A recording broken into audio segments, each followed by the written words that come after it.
79వ వర్ధంతిని మనం ఈరోజు జరుపుకుంటున్నాం. మీరు అంతా యూట్యూబ్లో కావచ్చు, లేకపోతే ఫేస్బుక్లో చూసినా సుందరయ్య గారి గురించి చాలా వివరాలు ఉన్నాయి. గాంధీ స్వాతంత్రం కోసం పోరాటం ఎట్లయితే చేసిందో అంత సమకాలికుడు సుందరయ్య. సుందరయ్య కూడా మరో పేరు ఏంటంటే కమ్యూనిస్టు గాంధీ అనే పేరు కూడా మనకు చాలా మొండి పట్టుదలతో ఉంది. అక్కడ సుందరయ్య అని పేరు కనబడుతుంది. వాళ్ళ ఇంటికి వాళ్ళు సుందర్ రామ్ రెడ్డి అని. సుందర్ రామ్ రెడ్డి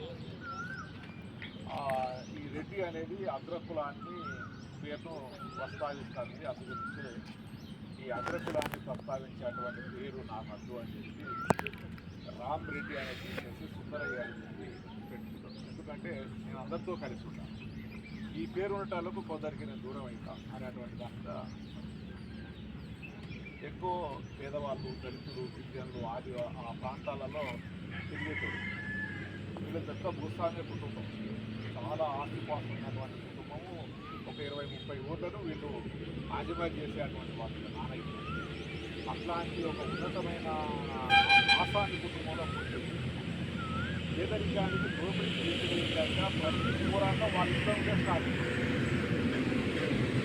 అయినా ఎమ్మెల్యేగా పనిచేసి, ఎంపీగా పనిచేసేది. ఎక్కడ కూడా దర్బాలకు పోలేదు. అసెంబ్లీకి పోవాలన్నా సైకిల్ మీద పెట్టారు, పార్లమెంట్కి పోవాలన్నా సైకిల్ మీద పెట్టారు, సైకిల్ స్టాండ్లో పెట్టారు. క్యాంటీన్లో, అసెంబ్లీలో కానీ పార్లమెంట్లో క్యాంటీన్లో ప్రభుత్వం ఏర్పాటు చేసిన క్యాంటీన్లలో భోజనం చేయకుండా తన ఇంటికాడ వచ్చే టిఫిన్ బాక్స్ పట్టుకొని అసెంబ్లీ సెక్షన్ కూర్చిన తర్వాత కానీ పార్లమెంట్ సెక్షన్ కూర్చున్నప్పుడు కానీ తన టిఫిన్ తానే తీసుకెళ్ళి భోజనం చేశారు. మిగతా వాళ్ళంతా కారణాలు లేదండి. ఈయన ఏ విషయం అన్నా పార్లమెంటు దృష్టికి కానీ అసెంబ్లీ దృష్టికి కానీ తీసుకెళ్ళాలంటే